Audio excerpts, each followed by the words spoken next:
사랑하는 성도님들, 추석 연휴를 잘 지키고 계십니까?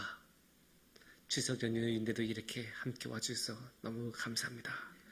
아무도 안 오면 어쩌지라는 약한 믿음은 제가 가지고 있었습니다. 죄송합니다. 하지만 이번에 추석 연휴가 참 길었던 것만큼은 확실합니다. 그래서 이제 왠지 올해 추석은 조금 더 풍성하고 뭔가 더 기쁜 그런 느낌도 있습니다. 그런데 우리가 추석을 왜 이렇게 좋아할까요? 이렇게 연휴가 있어서, 연휴가 길어서 우리가 추석을 좋아할까요? 비단 물론 이제 연휴도 너무나 중요하긴 하지만 이 연휴가 다는 아니죠, 사실. 이 연휴보다 우리가 이 추석을 좋아하고 이 추석 때 함께 이렇게 쉬고 즐기고 기뻐하는 이유는 추석에는 우리가 결실이 있기 때문입니다. 지난 1년간 우리가 열심히 노력했던 것에 대해서 우리가 결실을 누리고 거기에 대해서 우리가 함께 기뻐하고 즐거워하는 그런 시간이 추석이라고 우리는 말할 수 있겠습니다. 그래서 우리가 그렇게 1년 동안 열심히 노력한 다음에 누리는 거에 대해서 너무나 기쁘기 때문에 더도 말고 덜도 말고 한가위만 같아라 라는 말을 우리가 하는 것 같습니다. 그런데 이 추석은 우리 신앙인들에게는 단지 이렇게 기뻐하고 즐거워하는 그런 절기로 끝나지 않습니다. 추석은 오히려 우리 신앙인들에게는 감사의 절기입니다. 왜냐하면 우리 신앙인들은 너무나 잘 알기 때문입니다. 이 모든 것, 우리가 누리는 이 모든 것, 하나님께서 올해 우리에게 주신 이 결실은 우리의 노력으로 한 것이 아니라 하나님께서 우리에게 주신 것이고 허락해 주신 것이기 때문입니다. 그거를 성경도 너무나 잘 알고 있었던 것 같아요. 그래서 시편 67편 6절에서는 이렇게 말씀을 하십니다. 시편 67편 6절 말씀에서는 땅이 그의 소산을 내어 주었으니 하나님 곧 우리 하나님이 우리에게 복을 주시리로다. 여기서 우리가 알 수 있는 말씀은 무엇입니까? 농사 같은 거 우리가 아무리 열심히 노력해도 그거 우리의 힘으로 한 것 아닙니다. 하나님께서 그 소산을 주시고 하나님께서 우리에게 이렇게 부어주셔서 이 복을 우리에게 주신 것입니다. 그래서 이렇게 우리가 성경에서 이러한 고백도 확인할 수 있습니다. 왜 이러한 고백을 할까요? 이유는 간단합니다. 농사를 지을 때는 정말로 나의 능력으로 할 수 있는 게 아닌 게 너무 많거든요. 농사라는 것 자체가 변수가 굉장히 많은데 그 변수 가운데서 우리가 농사를 짓는 사람이 직접 관장하고 통제할 수 있는 그런 변수는 너무나 적습니다. 비 오는 그 강수량을 농부가 어떻게 조절을 할 수 있겠습니까? 구름 낀 날, 해가 많이 비추는 날, 그런 날씨대로 어떻게 농사하는 사람이 관장할 수 있겠습니까? 또한 아무리 그렇게 열심히 씨를 뿌리고 농사를 짓고 비도 적합하게 왔더라도 메뚜기 때 한 번 지나가면 1년 농사 그냥 끝납니다. 아무런 의미가 없게 됩니다. 그런데 그 메뚜기 때가 오는 것을 어떻게 막을 수 있겠습니까? 그저 기도할 뿐입니다. 그래서 농사를 짓고 추수할 때는 하나님 이건 제 힘으로 한 게 아닙니다.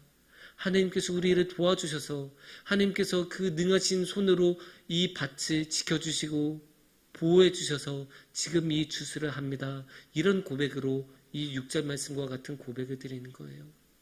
그런데 이 원리를 아는 사람들은 비록 직접 추수를 걷지 않고 비록 직접 농사를 짓지 않더라도 감사를 할 수밖에 없어요. 사실 우리는 다 도시에 살잖아요. 그래서 우리 중에서 농사를 짓는 사람들은 굉장히 극히 드물어요. 그럼에도 불구하고 우리는 추석 때 똑같이 이런 감사의 기도를 드릴 수 있습니다. 왜 그렇습니까? 우리가 지난 1년간 해온 것도 다 주님의 보호 아래서 주님께서 도와주신 것 아래서 이루어진 것이기 때문입니다. 우리가 아무리 사업을 열심히 하면 무엇합니까? 우리가 새벽 5시에 일어나서 밤 11시까지 쉬지 않고 일한다고 하더라도 우리가 할 수 없는 것, 우리의 손에서 벗어난 게 너무나 많습니다. 갑자기 국제적으로 환율이 오르는 것 같은 그런 사태를 어떻게 관장할 수 있겠습니까? 갑자기 이 세상의 반대편에서 전쟁이 일어난 것을 우리가 어떻게 막을 수 있겠습니까?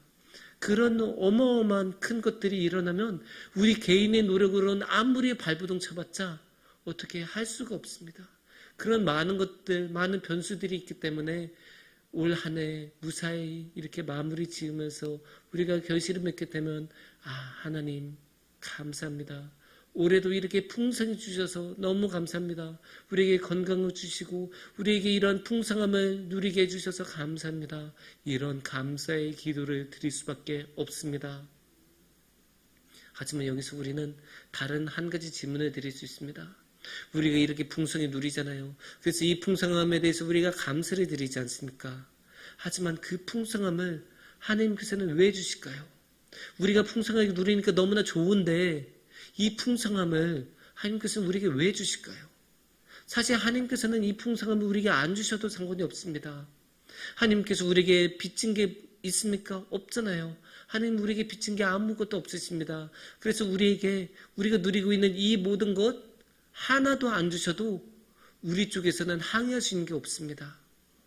그럼에도 불구하고 하나님께서는 풍성하게 주십니다. 풍성하고 넘치도록 주십니다. 그렇기 때문에 우리는 신앙적으로 질문을 드려볼 수 있어요. 왜 우리에게 풍성하게 주시는 것일까? 이 풍성함 가운데서는 혹시나 하나님의 뜻이 들어있는 것은 아닐까? 그런 질문을 우리가 던져볼 수 있습니다. 그래서 오늘 우리 이 시간에는 오늘의 말씀을 통해서 하나님께서 풍성하게 우리에게 이렇게 부어주시는 이유에 대해 함께 생각하는 시간을 갖도록 하겠습니다. 이를 위해서 오늘의 말씀 누가복음 6장 38절을 다시 한번 보겠습니다. 주라 그리하면 너에게 줄 것이니 곧 후히 되어 누르고 흔들어 넘치도록 하여 너희에게 안겨주리라. 너희가 헤아리는 그 헤아림으로 너희도 헤아림을 도로받을 것이니라. 아멘. 여기서 일단은 우리가 전반부를 먼저 봐야 돼요. 주라 그리하면 너희에게 줄 것이니 곧 후히 되어 누르고 흔들어 넘치도록 하여 너희에게 안겨주리라. 여기서 하나님은 뭐라고 말씀하고 계십니까? 예수님께서 뭐라고 말씀하십니까? 일단 주라고 합니다. 다른 사람한테 먼저 주면 하나님께서 부어주신다고 하십니다. 우리가 다른 사람에게 주면 우리에게 흔들어 넘치도록 풍성하게 우리한테 넘칠 것이고 그것을 우리에게 안겨주신다. 다른 누구의 소유도 아닌 우리 것이 되도록 우리에게 안겨주신다라고 하나님께서는 말씀하고 계십니다. 그러면 여기서 이제 하나님께서 우리에게 풍성하게 주신 이유가 이미 드러나지 않습니까? 물론 이제 여기에서는 주는 게 먼저고 우리에게 풍성하게 주신 게 나중이에요. 그런데 이제 주면 풍성하게 나도 주겠다라고 하나님께서 말씀하신 거거든요. 그럼 우리가 먼저 주고 그 다음에 풍성하게 받는 거잖아요. 그런데 여기서 그러면 풍성하게 주는 게 핵심이 됩니까? 주는 게 핵심이 됩니까? 당연히 주는 게 핵심이 돼요. 우리도 자녀들에게 그런 식으로 말을 한 경우가 많지 않습니까? 너 어린아이들한테는 너 밥 잘 먹으면 아이패드 1시간 가지고 놀 수 있게 해줄게. 이렇게 하죠. 물론 이제 우리 수진이나 예진이 정도 나이가 되면 그게 통하지 않습니다. 그러면 이제 어떻게 해야 됩니까? 좀 더 협상을 다르게 해야 되죠. 너 이번에 전교 1등을 하게 되면 아이패드 사줄게. 이런 식으로 말이 바뀌고 협상이 바뀌죠. 그러면 여기서 핵심이 뭡니까? 아이패드를 주는 게 핵심입니까? 전교 1등 하는 게 핵심입니까? 부모 입장에서는 당연히 전교 1등 하는 게 핵심이죠. 전교 1등 하기 위해서 아이패드를 사주겠다. 전교 1등 하면 아이패드를 사주겠다라는 그런 약속이 되지 않겠습니까? 그러니까 여기서 핵심은 앞에 있는 거예요. 전교 1등을 하는 것, 밥을 잘 먹는 것에 있는 거예요. 그러면 오늘의 말씀에 대입하면 그게 어떻게 되겠습니까? 우리에게 주는 것에 핵심이 있는 거예요. 그러니까 우리가 풍성히 받는 게 핵심이 아니라 우리가 다른 사람들에게 주는 것에 핵심이 있는 거예요. 우리가 풍성하게 누리는 이유, 우리의 과일 바구니가 이렇게 넘치는 이유 단 한 가지입니다. 우리로 하여금 다른 사람들을 생각하고 다른 사람들에게 나눠주고 우리의 이웃들을 챙겨주라는 그것을 하나님께서는 원하고 계십니다.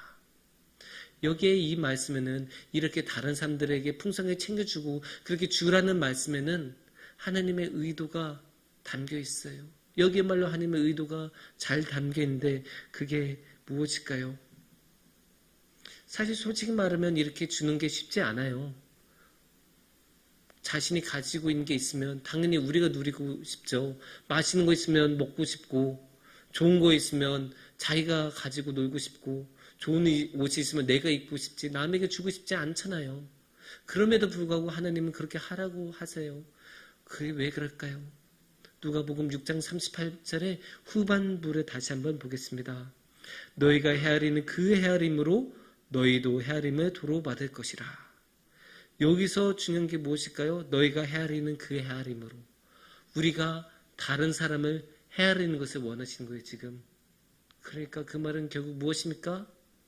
우리가 혼자 사는 걸 원하지 않는 거예요.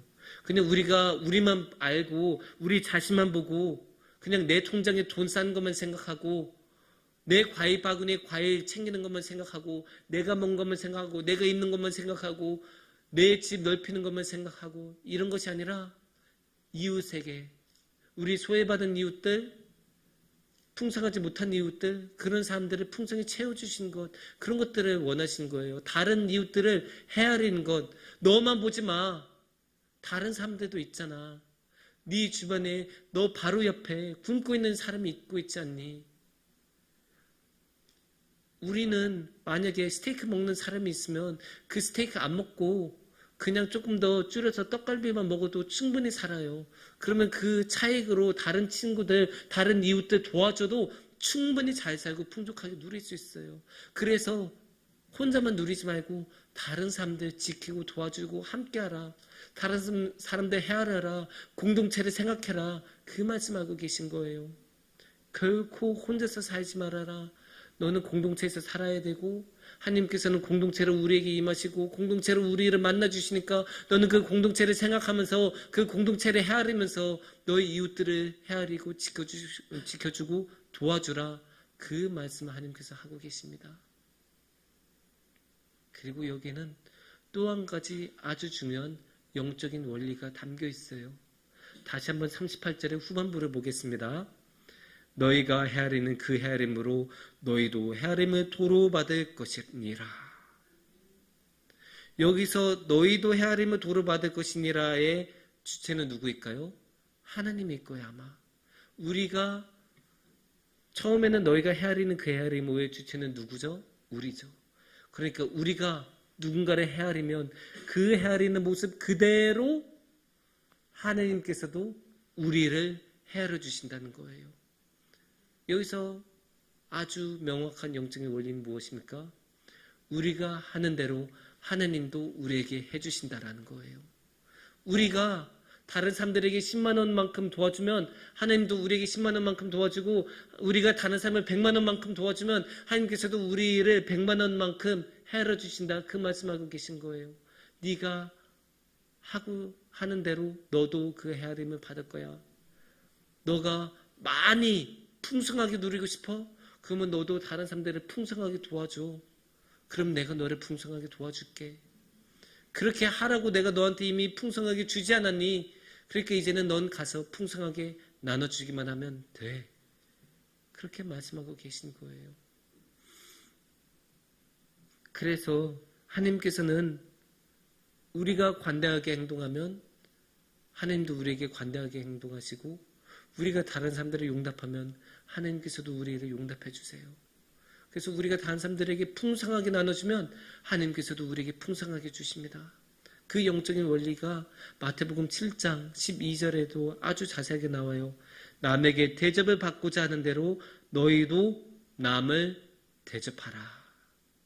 아주 명확한 단어로 쓰여져 있죠.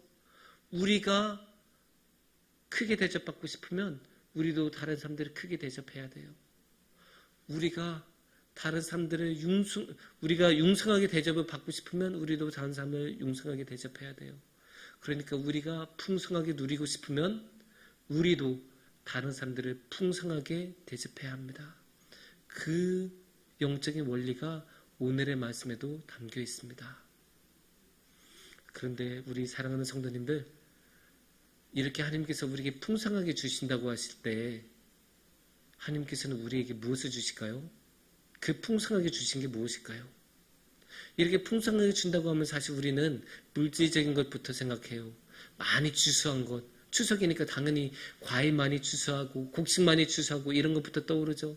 또 우리는 자본주의 사회에서 살아가니까 돈 많이 버는 것, 풍성하게 하는 것, 건물 이렇게 올리는 것, 그런 것부터 우리가 먼저 생각이 가죠. 당연한 거예요. 그런 것들은 먼저 눈에 곧바로 보이니까 우리 실생활에서 곧바로 쓰니까.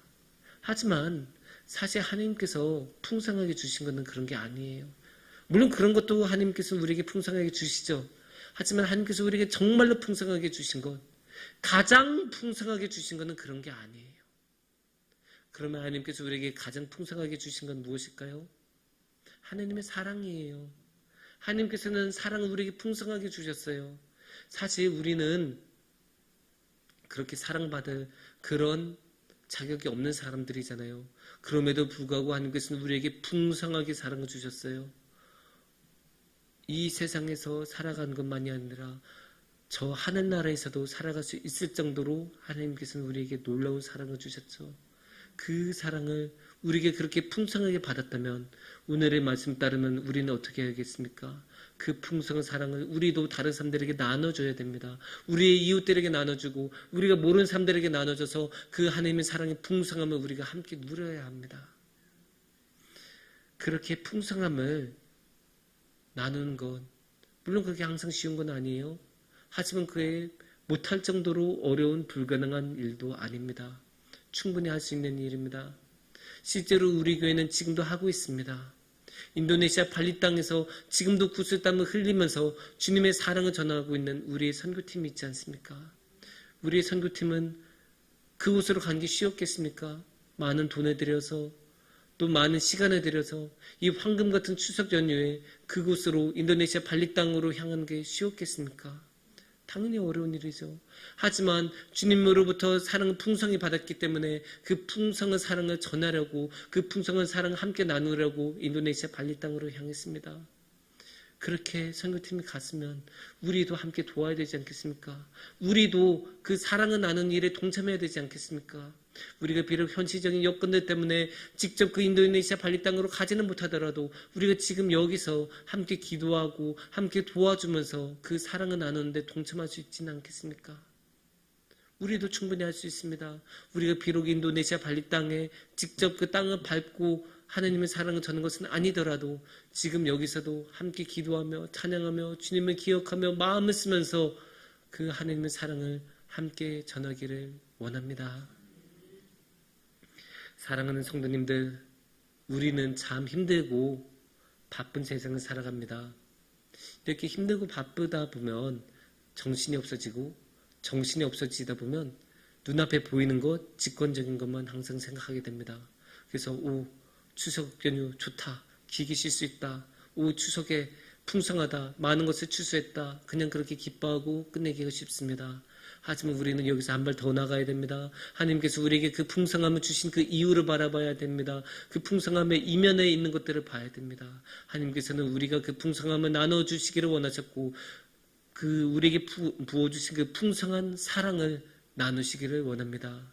그래서 우리 모두 함께 주님의 사랑을 풍성하게 나누면서 우리 공동체 안에서 풍성하게 나누고 우리의 이웃들에게 풍성하게 나누고 저 인도네시아 발리 땅에서 풍성하게 나누면서 하나님과 함께하는 그런 큰 복을 누리시기를 축원합니다.